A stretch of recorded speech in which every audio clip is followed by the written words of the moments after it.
And just allow yourself to come back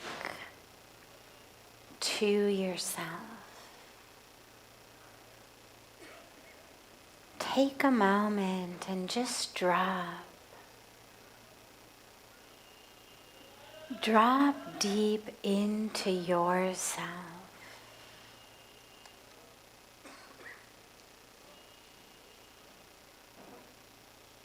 Normally we are so fixated on all of that which is happening in the world around us. All of the sights and the sounds and the smells and sensations. And we forget who we are in the midst of all of that. We become simply reactions to all of that stimuli. But for just a few minutes, drop into who are you that is not dependent on what you're seeing or hearing, what you're tasting or touching. Who is the you that doesn't change?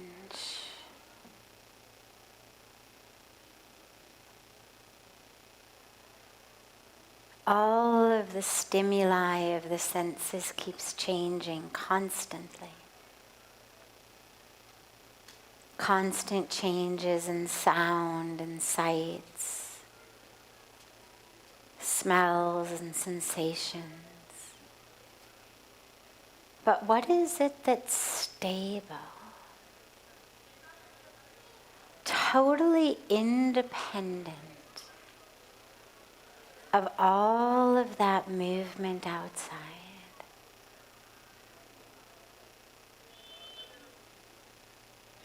Who is the you, untouched, unaffected by all of the chaos outside?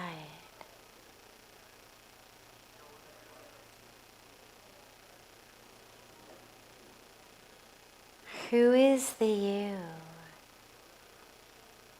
that is that place of unbroken peace,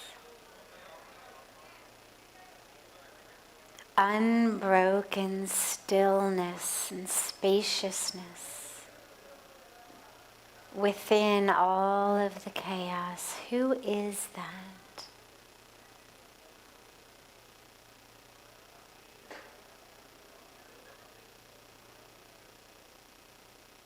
Just take a moment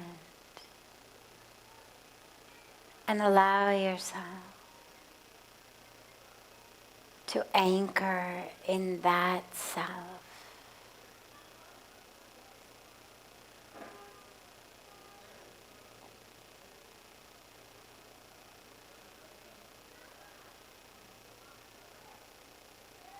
If it doesn't come automatically, you can anchor yourself into your breath and just allow that awareness to merge with your breath.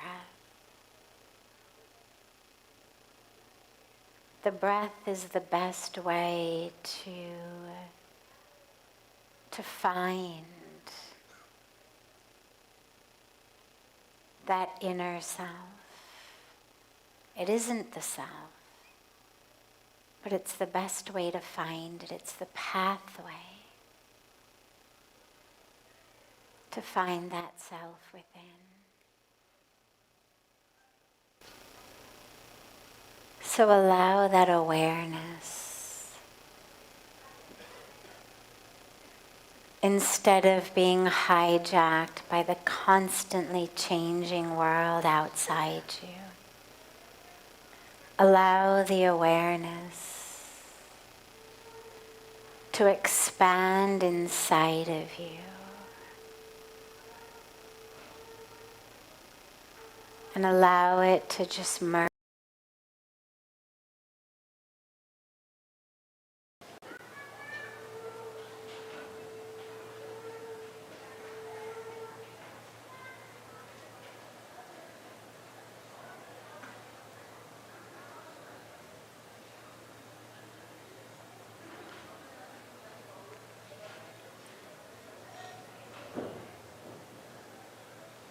And if the mind wanders, if you get distracted, don't worry, just bring it back.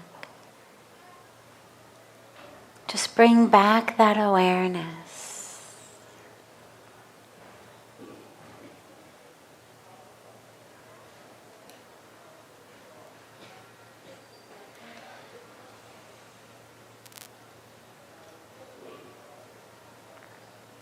And slowly, slowly, as you work with the awareness, you realize that you are not the object you're aware of, but that actually you are that power of awareness. Most of us identify as that which we are aware of. Angry or tired or distracted or hungry or happy, busy. But actually you are no more that than you are a book or a pen or a table that you're aware of.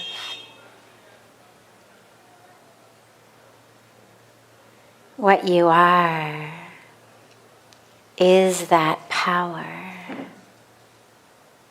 of awareness. So anchor in that. Keep coming back to that. Who is it that's aware?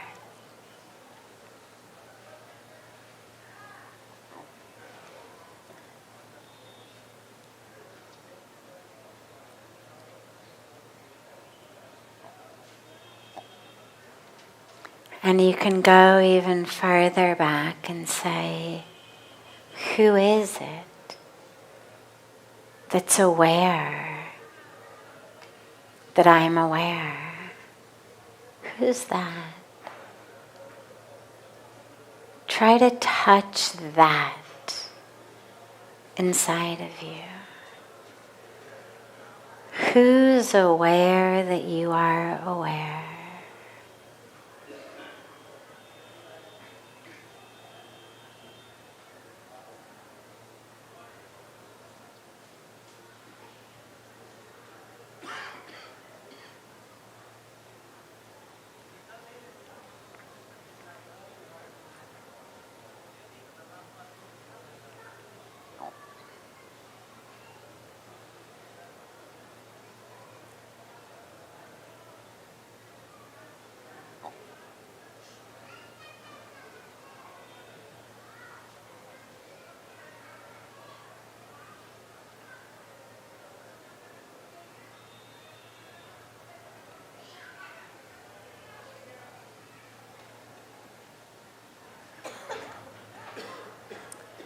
Slowly bring the palms of your hands together at chest level and just rub them gently against each other.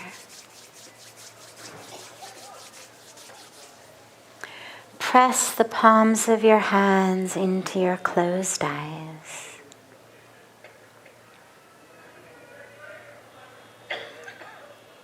Slowly lower the hands and open the eyes.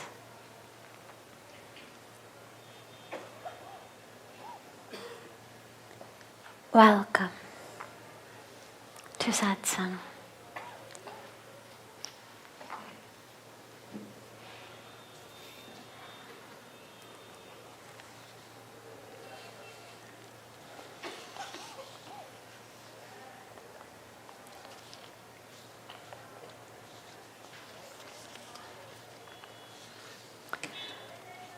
How does one stop obsessive compulsive behavior? So as always, we start with a question that's come in advance from our online internet audience. Or now these days we actually have a question box out there, so some of the questions come from our on-site question box askers as well. But so online or question box, we start with one of those and then we'll open it up to any questions that anyone here has. So this is an anonymous question. And the question is, how does one stop obsessive compulsive behavior? So an obsession, and I won't go into too much of the nitty-gritty details, but it is important to understand. An obsession is actually a thought. The compulsion is the behavior. They go together. The obsession is a thought that is pervasive. It's there almost all of the time. It's not something that people feel like they can stop. So it's a thought that seems to have its grip on you. Most thoughts, the minute we realize they're there, we're able to kind of work with them, even if it's negative. If you have a thought that says, oh, I hate that guy. Well, the minute you're aware of it, most of us have the ability to say, I don't want to think like that. That's negative. Cello, I'll think about something else. But by definition, obsessions are things that seem to control you rather than you control them. They're things that interfere with your life, that make you no longer able to function in the freedom, the capacity, the agency, the autonomy that normally we should be able to. So think of an obsession as a virus in the mind, like something that has just grabbed the mind, the thought pattern, and doesn't let go. The compulsion, and obsessions can exist without compulsion, but the question is about the two of them together. So the compulsion is the action that I do in order to alleviate, to fix on some level, the pain that this obsession is causing me. So for example, a common one is an obsession around germs. We saw this a lot in COVID. But this has existed long before COVID, where people become in their minds absolutely fixated on this idea of catching something. So anything they touch, anything that blows on them, anything that they do with their hands, there's an obsessive terror, a fear, that grabs them of getting some kind of germs or an infection. So that's the obsession. The mind is constantly saying, oh my God, I bet this glass, my God, the guy who touched the glass probably didn't wash his hands, and now I'm going to touch it and it must have all kinds of germs on it, and then what if I've got a microscopic cut in my finger and it's going to go inside and I'm going to get sick and die. So that's the obsession. The compulsion sends me into the bathroom to wash my hands 400 times a day. So compulsion is the action, obsession is the thought. How do you stop them? Well, it depends how severe they are. In some cases, professional assistance is of great value. But a lot of times you may be at a state where it's not quite so far gone that you definitely need some kind of professional intervention. The place to stop, to break the cycle, is first with the compulsion. Can you break the cycle? So let's say, for example, that I have the obsession that we spoke about, germs. So I touch the glass and my mind automatically goes into that obsession. Oh my God, the germs. Oh my God, I'm going to get sick. And I'm about to rush to the bathroom to wash my hands. But I stop myself. Now, my friends, this is a lot easier said than done. Talk to anybody with OCD. It's a lot easier said than done. But that's the first place to grab it. Because stopping an action is easier than stopping thoughts. It's a lot easier to get control over my hands than to get control over my mind. And so the best place in, if you're doing this on your own, is prevent yourself from engaging in the compulsion. Now that's going to be very hard because it is the compulsion that gives you some sense of relief from the obsession. So maybe another one is, maybe an obsessive thought is that my house is going to burn down. That I'm going to leave the coffee pot on and my house is going to burn down. And so every single day when I leave for work, I find myself driving back to the house 10 times to make sure the coffee pot is off. One time isn't enough. Maybe I go back, I check, yes, it's off. I start again.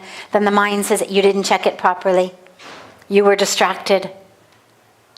What if it goes back on automatically? And I find myself driving back home again. The place to grab it is the actions. Prevent yourself from engaging in the action. And it's not easy. And, if you go back through stories, true stories of sages and saints and mystics and holy people, great teachers, great philosophers, or even if you go back to, ancient mythology.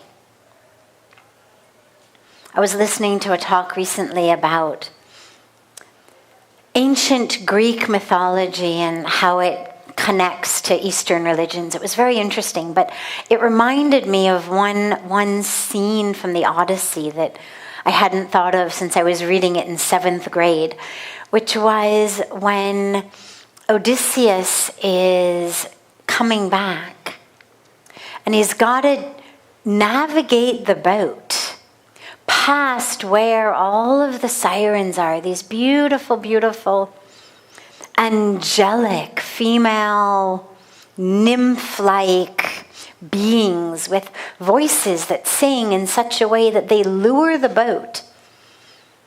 And then the boat essentially capsizes or sinks in the waters there, and the sailors are never heard from again. So he knew it was going to happen. So what did he do beforehand, in advance? He got all of his sailors' ears stuffed with earplugs so they wouldn't hear it. And he had himself, quite literally, he wanted to hear it.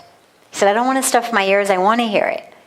But he had himself tied with ropes to the steering of the boat so that he could not steer it toward them.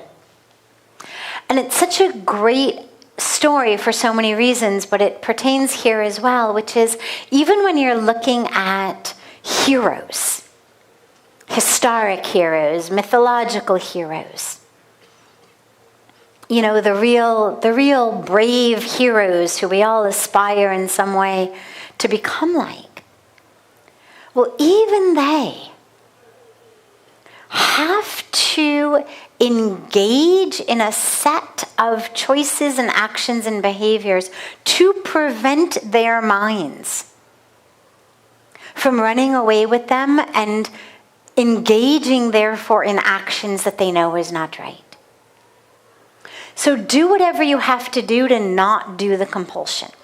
If it's the coffee pot situation, for example, tell yourself that every single time you return home, you are fining yourself $100. That there is a toll to go home once you've left for the office. $100. And hold yourself to it. Want to make it more tough? Make yourself donate that money at the end of the month to some organization that represents something you hate. So an opposing political party, or some lobby organization that's lobbying for something that is the exact opposite of what you believe in. You know, if you're a real peace lover, you've got to donate that money to, the Rifle Association people or whatever it is. But in such a way, give yourself whatever punishment it is that you know is going to work for you.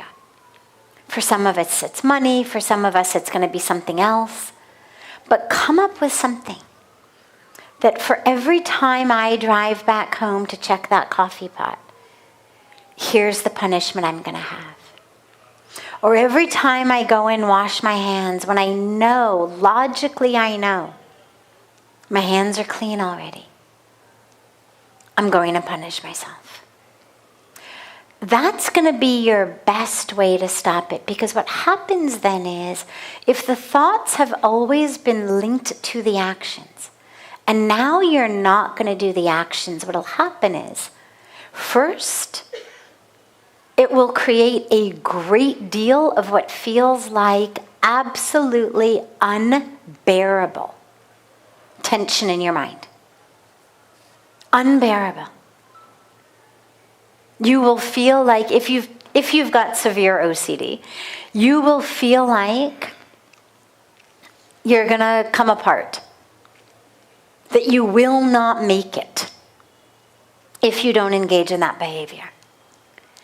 But slowly, slowly, if you can sit with it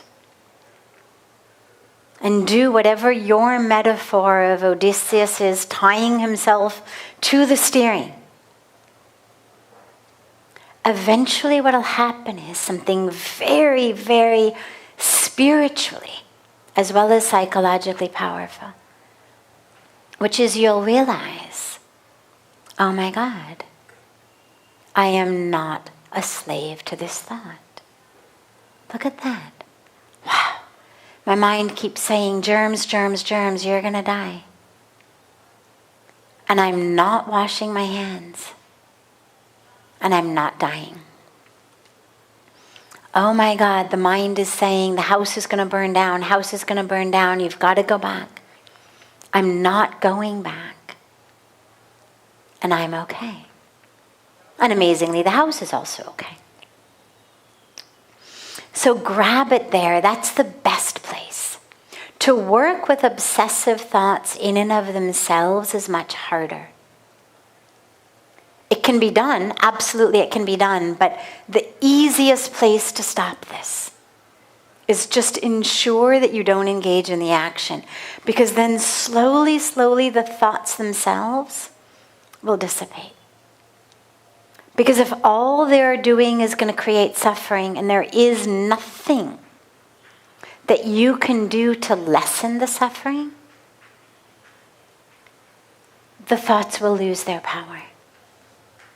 If you know you're not going to turn that car around no matter what, then the screaming voice in your head that says, I bet the coffee pot is still on, will get quieter and quieter and quieter and quieter.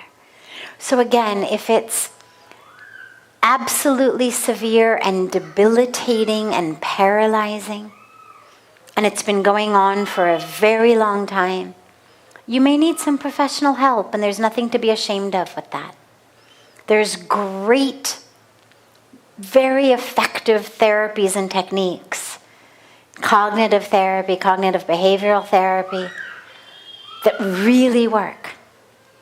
But if it's something that's not that debilitating, if it's relatively new, try it on your own first.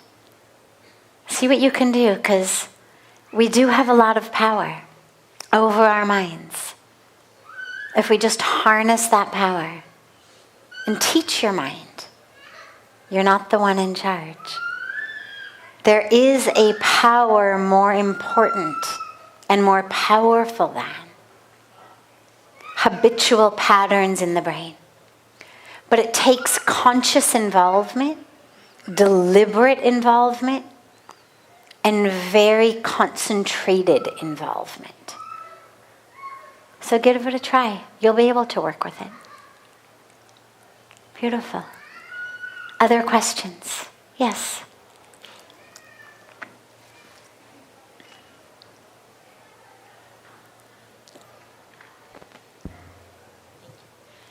Thank you.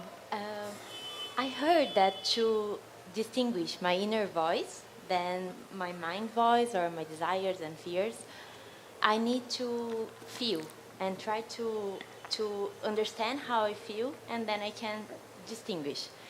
And I think to do it for the present, I think I can do it somehow, but to do it for the future and like now planning what I want to do next year and my future, I think it's really hard for me to understand if it's my inner voice or it's something in my mind that someone put or myself. So how can I distinguish those two? Beautiful, beautiful. So our inner voice, and she said very rightly, it's a lot easier to hear that inner voice when it's something about the present moment, a decision about the present moment, versus when it's something for the future, and how to know whether I'm really being guided in a decision that's going to impact my future. Am I really being guided by inner voice? Or am I being guided by desire or fear or acculturation or something that someone else has told me? So I have found that one of the best ways of doing that is to, let's say that you've got 2 different options or 3 different options, is to close your eyes and really visualize yourself in each of those options. Picture it fully. Allow the full scene to arise in your mind. What would it look like? Door number 1, what would that be like a year from now? And as you picture it, as you feel it, and try to feel it with all your senses, what does it look like? What does it sound like? What does it feel like? Then, as you're there, drop in right here. It's so interesting, we talk about gut instinct and gut feeling and trusting your gut. And there's a lot of research actually about the number of what previously we thought of as existing only in the brain, the types of cells, the type of chemicals, actually existing even more in the gut than the brain, which is why it's called literally the second brain. But what also, to me, from a spiritual level is so interesting is that in the Vedic and yogic traditions, when we speak about the energy body, the chakras, is that our second chakra, this Swadhisthana chakra, which is, right here, kind of the base of where your guts are, literally means, the Sanskrit word for Swadhisthana literally means the place of the self. Swa is self, stan is place.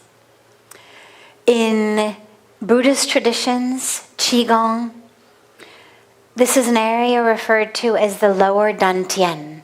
And it's a place in which they also anchor you if you learn Qigong movement meditation. So it's very interesting to me that anatomically, this place is the place that, in one tradition we speak about it as the chakra of our self, our capital S self.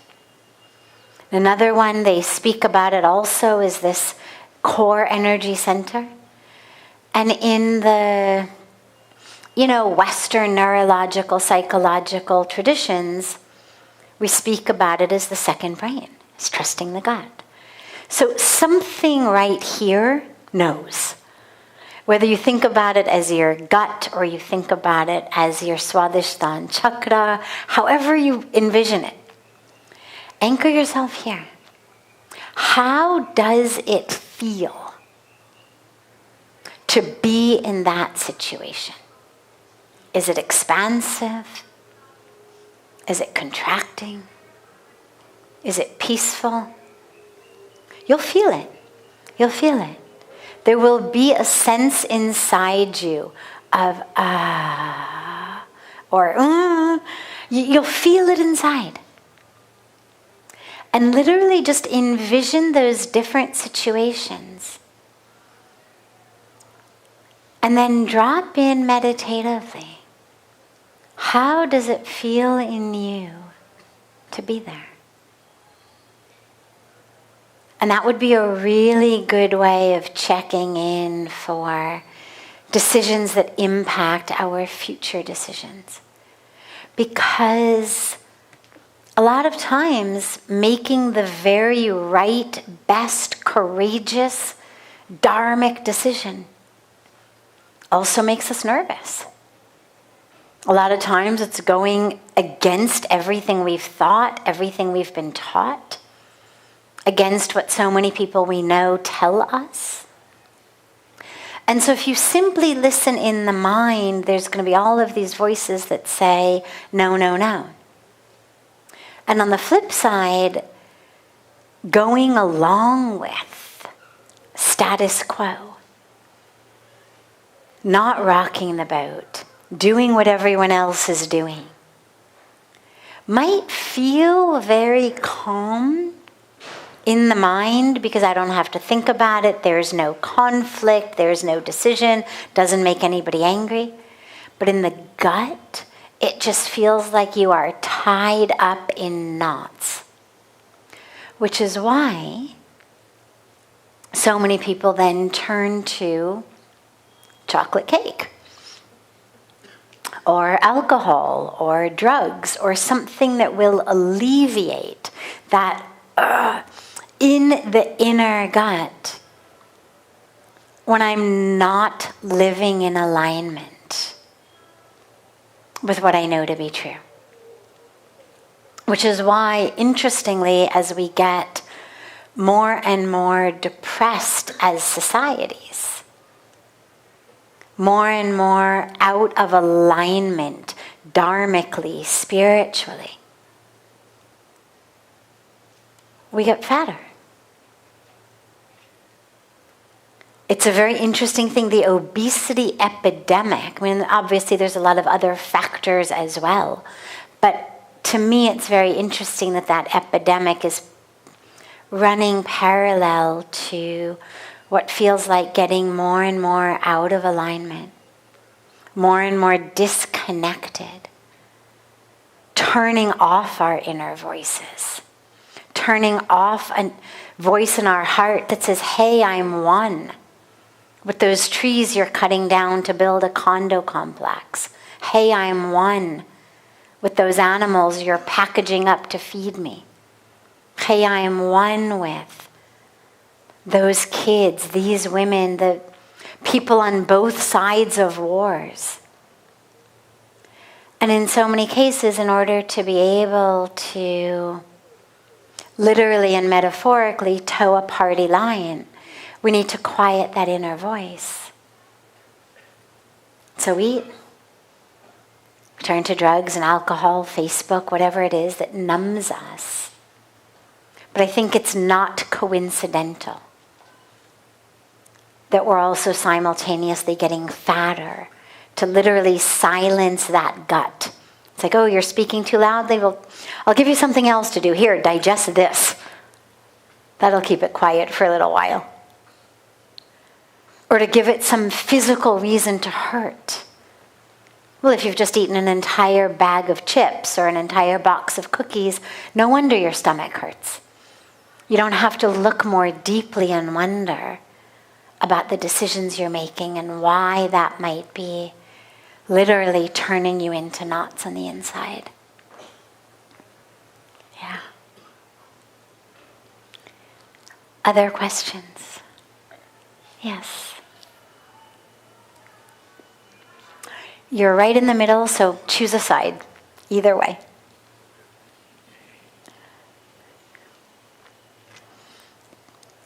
Two questions. I have two questions. One is regarding how to manage emotions. I have read a lot about controlling, but I think the moment you try to control, things doesn't work. So there should be a balance. So, I mean, not getting very much overwhelmed with things and not getting very much happy with things. I mean, the balance should be there. So that's the first question. And the second one is about sometimes we end up in a situation where we are not aware what is right and wrong. At that time, deciding is like, I mean, we don't get a guilt later on that because we were not sure about the right or the wrong path. But sometimes we know that this is definitely not right for us, or the other thing, like other ways, this is definitely the right path. But we are not able to follow that right path. So that is again like related, how to manage and be towards the right direction. That is what I wanted to know. Thank you. Sure. So, first in terms of the balancing of emotions. In the Bhagavad Gita, we celebrated Gita Jayanti just a few days ago, and in the Bhagavad Gita, Bhagwan Krishna says that the wise one, the yogi is one, who is the same, who has equanimity in pleasure, in pain, in success, in failure, in gain, in loss. Now, it doesn't mean that the wise one doesn't know the difference, but that they've got equanimity, they're balanced, they don't get thrown off. And the way to do that is really to recognize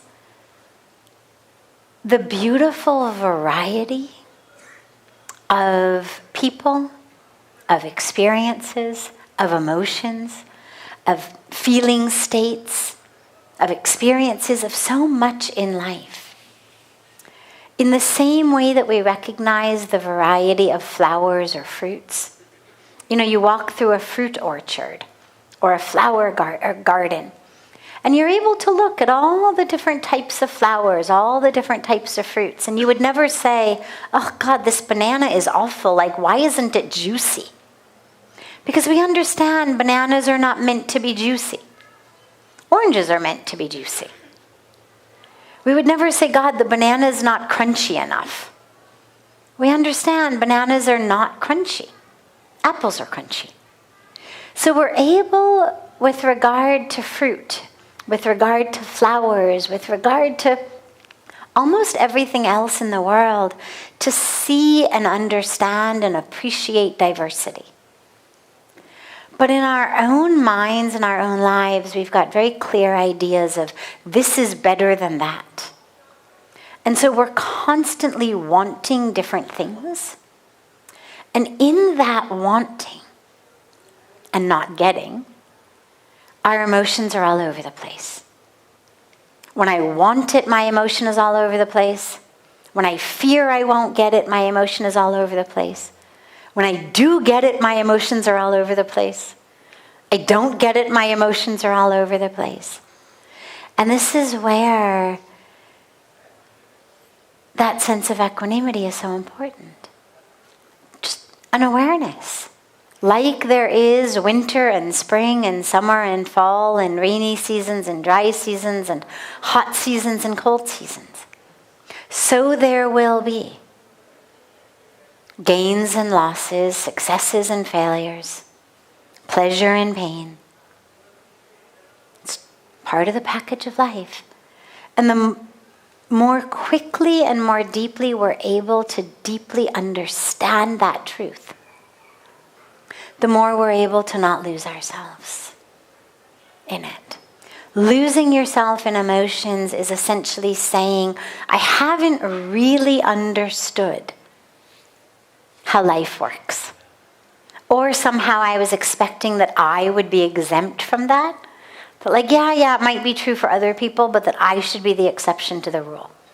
I should have only gains, not losses. I should have only successes, not failures. Like I should have only summertime and no winters.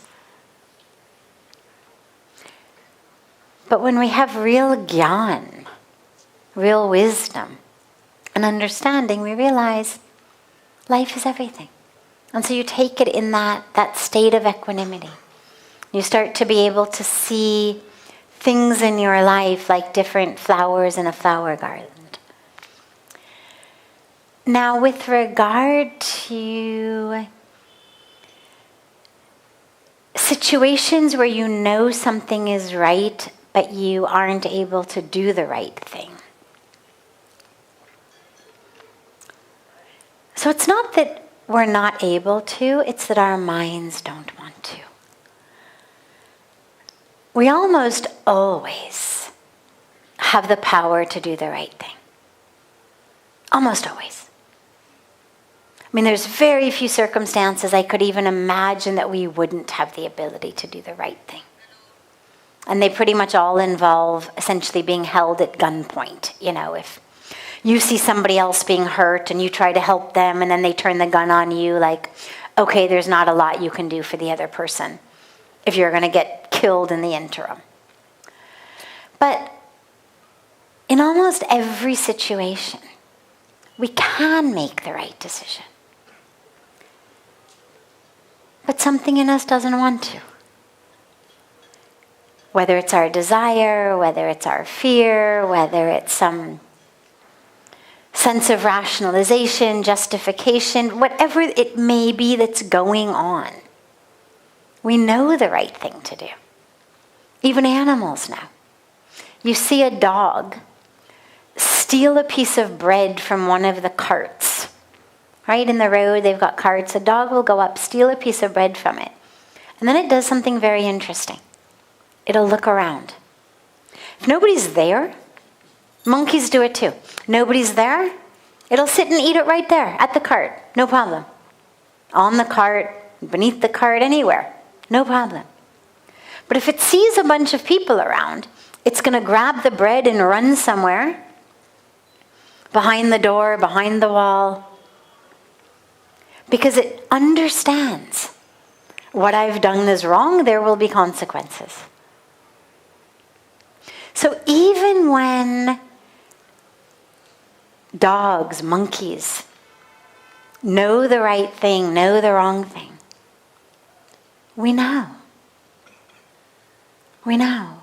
The question is, do I have in that moment the consciousness? So am I able to be aware of what's right consciously before I make the decision? Or do I make my decisions unconsciously and it's only later that I realize, oh my God, what have I done? And if that's what happens, then I need to bring a lot more mindfulness, presence, awareness, slowness into my life. But a lot of times, we know, the voice in our head says, do that. But we don't listen. I don't want to. I'm going to go with my desire, with my lust, with my greed, with my anger, with my fear, with my pattern way of doing things.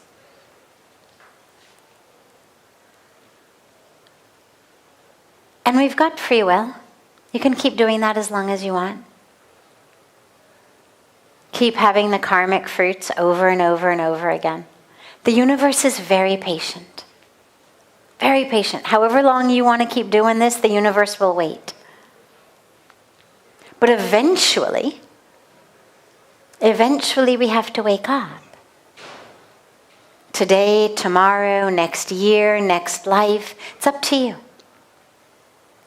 But at some point, I have to bring enough consciousness, enough presence, enough mindfulness, enough courage into every moment to make the decisions that I know are right.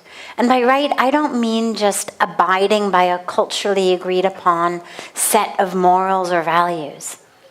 I mean right in alignment with my Dharma. Right in alignment with the universal truths. Because there's a lot of things that sometimes culturally is right that I don't think is actually dharmically right. So when I say right, I mean really right in alignment with dharma and truth. Eventually we're going to have to do it. But you can take as long as you want. It's up to you. You just have to keep coming back over and over again till you make that decision.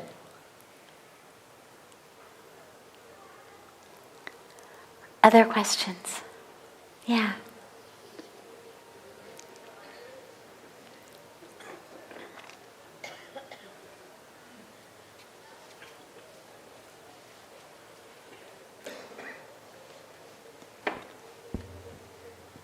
Om Namah Shivaya. In the quest to understand, and I'd go back to all your explanations today. Can you come a little closer to the mic? Sure. Thank you. Is it audible now? Now it is, yes, thank you. Thank you. So in the quest to understand the root cause, and I again go back to all of your explanations today and the questions.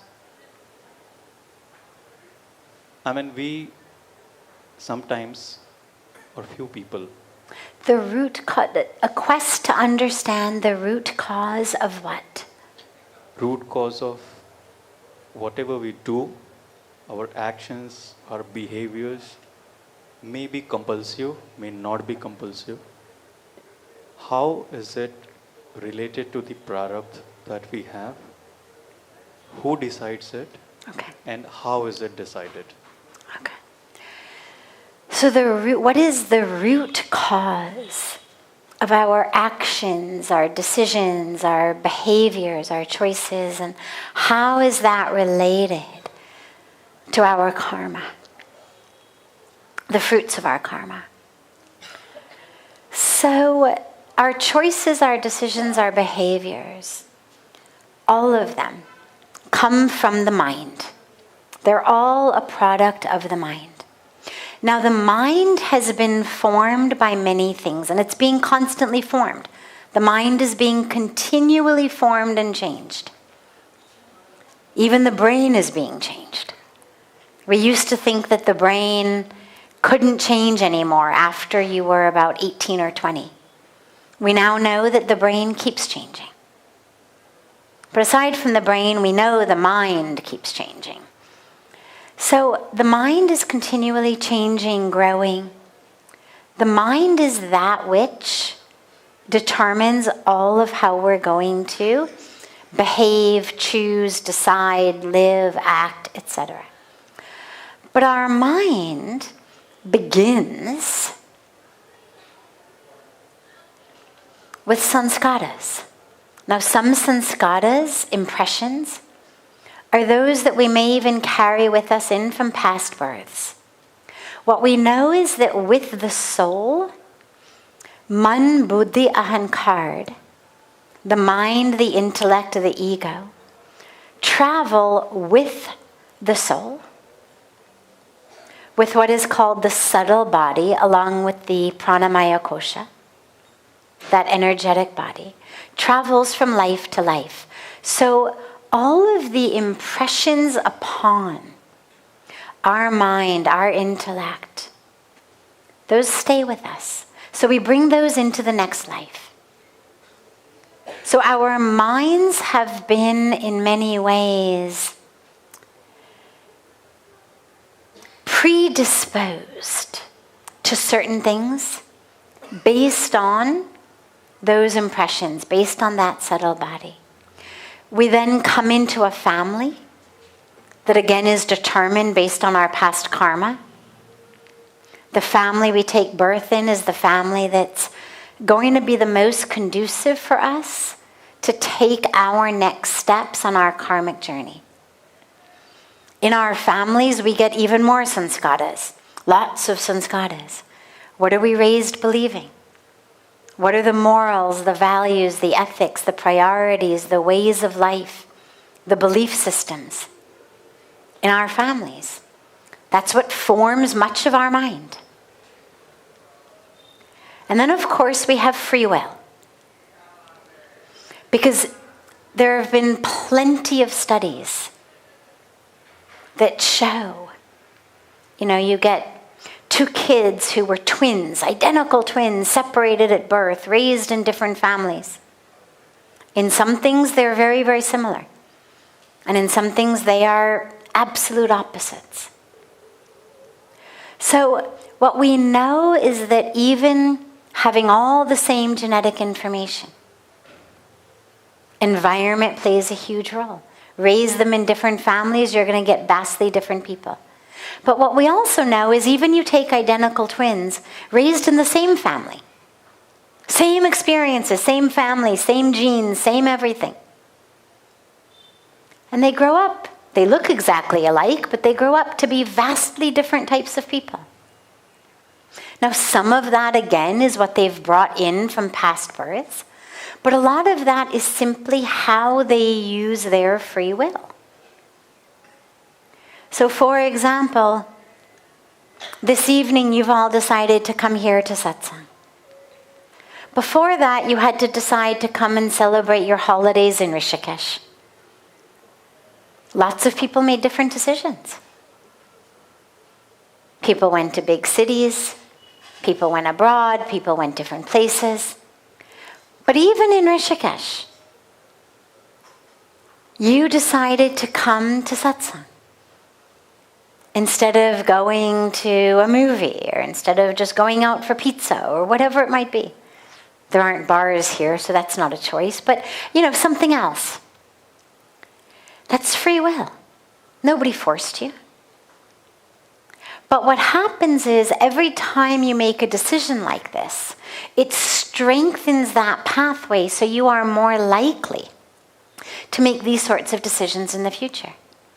And the minute that you start identifying as the type of person who attends satsang, who does yoga, who meditates, who's a spiritual person, who does seva, that identification based on your choice of actions now further determines your actions. Because if I'm the type of person who meditates, well, I'm going to choose life differently. I'm going to think about myself differently. So it's a constantly evolving and changing process, and that's why it's so important to pay attention to our thoughts and to pay attention to our actions. Our thoughts determine the actions. Pujya Swamiji gives it as a very simple sort of equation. He says, a thought leads to an action leads to a habit leads to a trait leads to a character, and a character leads to a destiny. So from your thought, your destiny is created. Not automatically, not via some magic wand, not that I sit here and have a thought and therefore my destiny is created. But because based on that thought, I engage in certain actions. And those actions make me have the same thoughts over and over again. So if I have a thought that says, I hate you, I'm going to hit you. And I do hit you. Well, now I have a thought that says, I am the type of person who hits people. Make me angry, I hit you. Maybe hitting you was the first person I ever hit. But now I identify as someone who hits somebody I don't like. So now somebody else does something I don't like them, I hit them also. And the more I do it, the more I identify as I am that type of person. The more I identify as that type of person, the more I engage in that behavior. So a simple thought could have gone either way.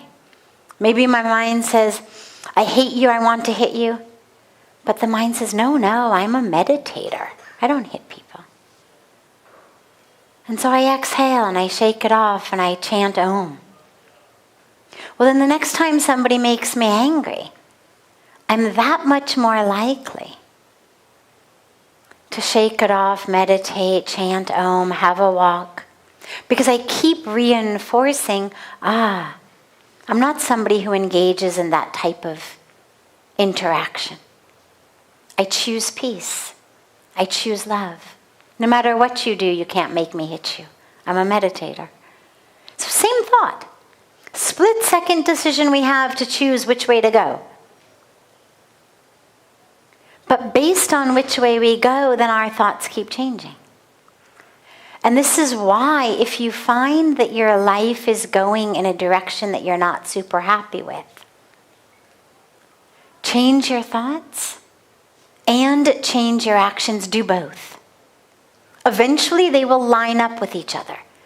But in the early days, grab whatever you can grab. Grab a thought, change it. Grab an action, change it.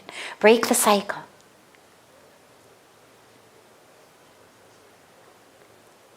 And that's how you change your destiny.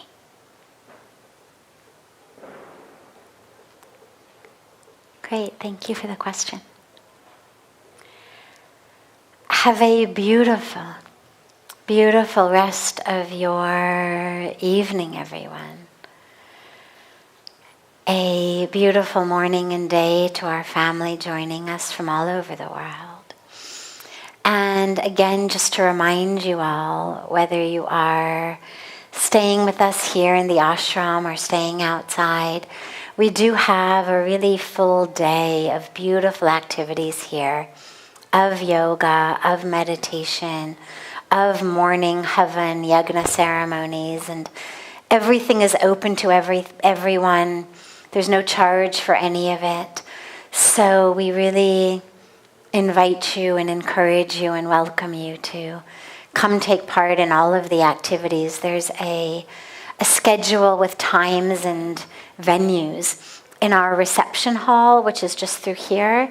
So if your shoes are out that way, you'll see it on your way out. If your shoes are here out the garden, just after you put them on, come around and come back in the reception. We also have a very special New Year's retreat that's starting on the 29th of December, and it runs through January 1st. So again, whether you're staying with us or not staying with us, it's a beautiful retreat. We invite all of you to join us. If you'd like to join, maybe Preetiji can help people connect and sign up for that after the satsang. Again, that starts on the 29th. And if you can't join us for the whole time, don't worry about it. It's as much as you can join us for, you're always welcome. And so much love to you all.